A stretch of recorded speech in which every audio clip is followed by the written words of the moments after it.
So, good afternoon po. Ngayon, nandito tayo sa Sandbox, Lawag City, Ilocos Norte, kung saan nandito po mga students dito sa Ilocos Norte, kung saan after nila sa school, nagda-drop by sila dito sa Sandbox po ni Kong Sandro. So, ma'am, ano pong ginagawa nyo at anong benefits po sa student dito po sa Sandbox po? Name po muna. Aliyah De Vera, kuya, and Lex Lorenzo. So, sa school, Lawag. Ilocos Norte National High School, kuya, in short teams. And Holy Spirit po, H-House. Okay, so yun po, balik tayo sa tanong. Maraming benefits yung Sandbox, kuya. Like, if maraming assignments sa school, and yung meron kasing provincial library yung dito sa Lawag City, pero maaga din silang nagturo. So, if kailangan namin ng like internet or something, laptop, gadgets, andito kuya, so like parang nahihiram namin yung mga yon in free. So, marami yung help nito. Maraming tulong. Malaki yung tulong. Yeah, malaki yung tulong ng Sandbox sa mga kabataan, or should I say, maraming tulong yung Sandbox sa mga mag-aaral.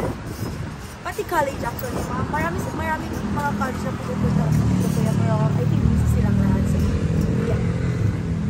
Ikaw naman, sir. Madaming beneficial for this kasi lalo mo yung mga walang pera, pambili ng mga gadgets, gano'n. Kasi may mga being pinapagamit na laptops, books, and gadgets like wifi, ayun. And lalo kapag sa mga elementary students na gusto tayo makapagtapos mag-aaral tapos sa pera. And yeah, they're like free gadgets and all on the internet. Malakas yung internet. It's a big help. It's a big help po. Tsaka yung internet nila mas malakas, di ba? Yes, kuya. Kumpara sa mga internet sa phone. Kasi maraming kaagaw. And also, marami din po silang mga books and mga sources na Pwedeng isa-search dyan sa loob. Yes, kuya. Okay. Tapos, ano masasabi nyo kay Kong Sandro na initiative niya na gawa to, yung Sandbox? Tsaka sa buong Pilipinas, siya lang merong ganitong project na for kabataan or students. So, anong nafe-feel nyo dito lang sa Ilocos Norte na meron po yan? Siyempre, kuya, very special, diba? Kasi, we have Congressman Sandro, yun siya. Oo. Tapos meron siyang project na paganto sa mga here in Ilocos Norte, in Lawag City.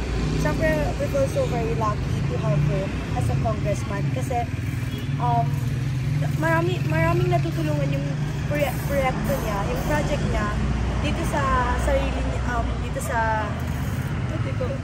sa tungsod niya. Kuya. District 1. Oo. Yes. So, ikaw naman po, ano masasabi mo kay Kong Sandro? Very helpful yung proyekto niya for sa mga kabataan niya.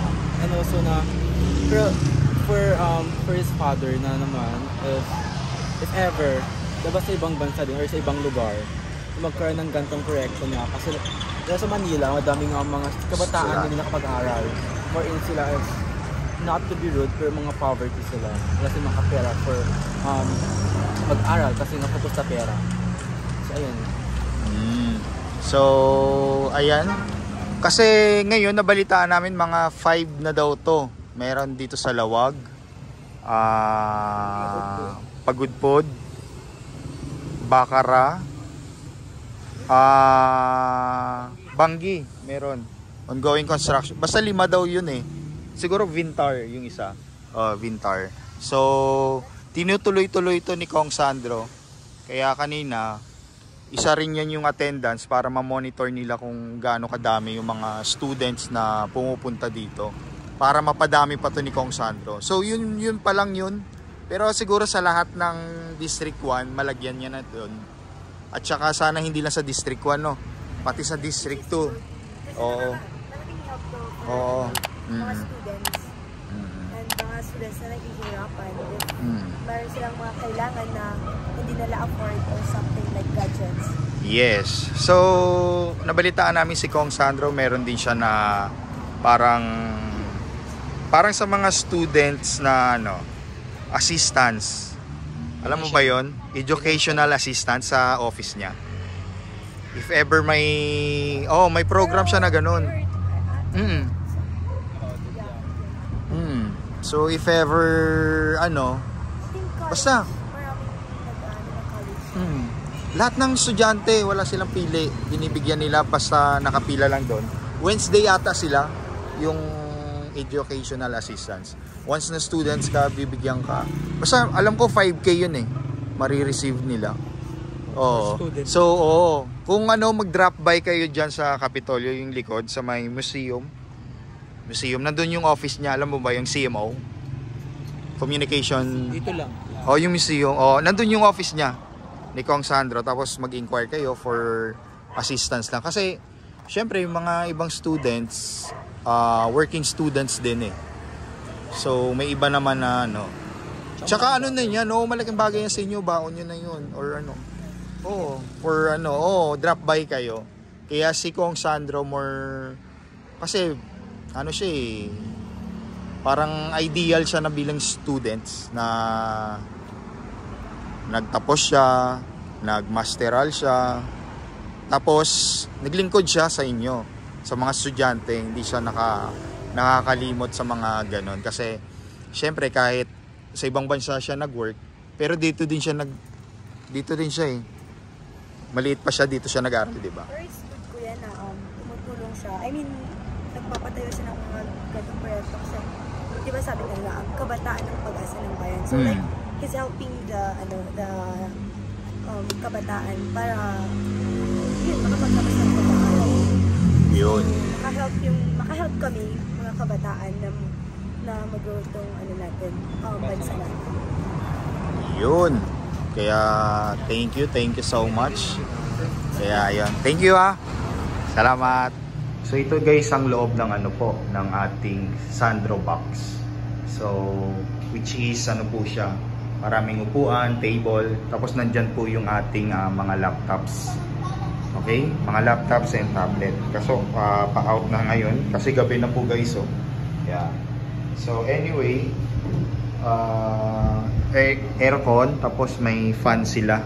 Kasi during, pag mainit po, so may additional na electric fan. Okay? So may mga books po dyan and kung ano pang po mga resources. Tapos internet po, 5G po ang internet dito, mas malakas. Okay? Tapos ayan. Tapos mag-i-interview tayo dito ang caretaker po sa ating Sandro Box. Okay? So ito si Sir. Sir, interview pa namin, Sir. Okay, sige. Opo, dito sa Sandro Box po. Yan.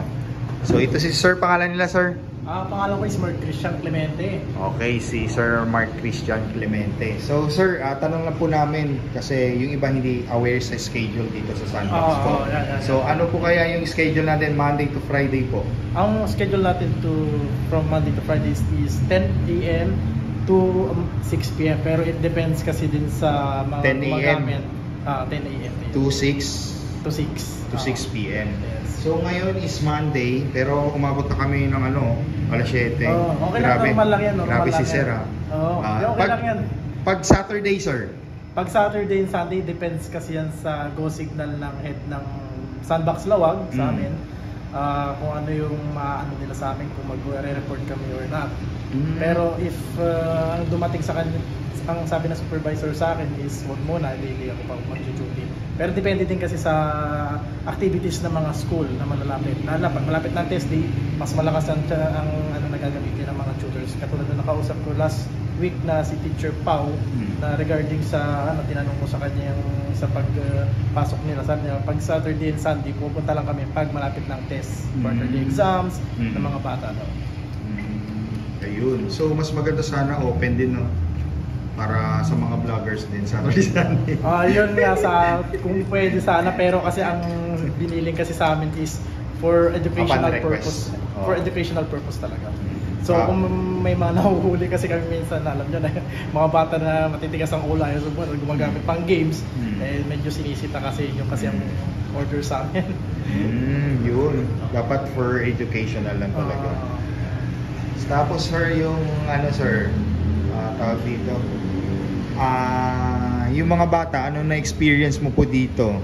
Ano po yung mga benefits na nakuha nila dito sa Sandro Box? Ang magandang benefits na nakuha nila is the tawag dito, toilet comfort. access. Yung access, comfort nila sa pagkaroon ng tutor. Tsaka sa mga teachers rin, nakakatulong sa kanila for their, para mga extra activities nila. Nakakatulong din sa mga estudyante, tsaka sa kanilang kikitain. Tsaka the same time, syempre may kakulitan bata eh.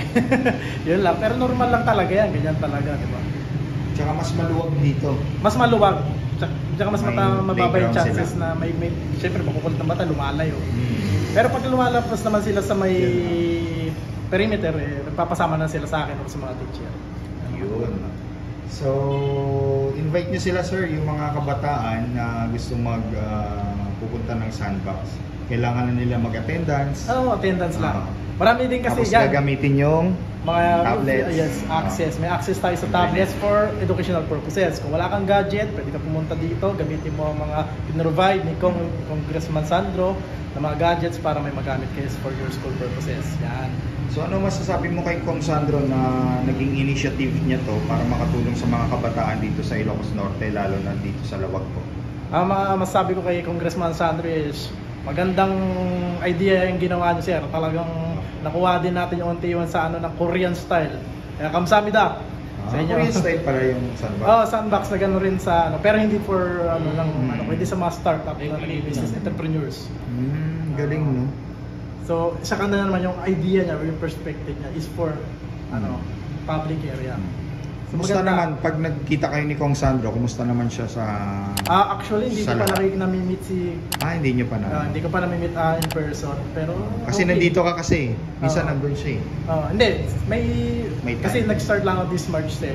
So, sinabi nung supervisor is always be attentive kasi anytime there will be a call, dadating si Kong to inspect, check. So, we're hoping to see him sooner. Yun. Thank you so much, sir. Sige, salamat. Ayan. Thank you.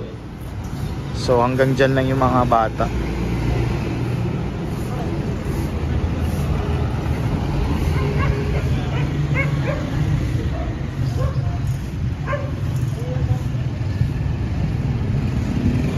Sandro Box. Happy birthday, Congressman Sandro.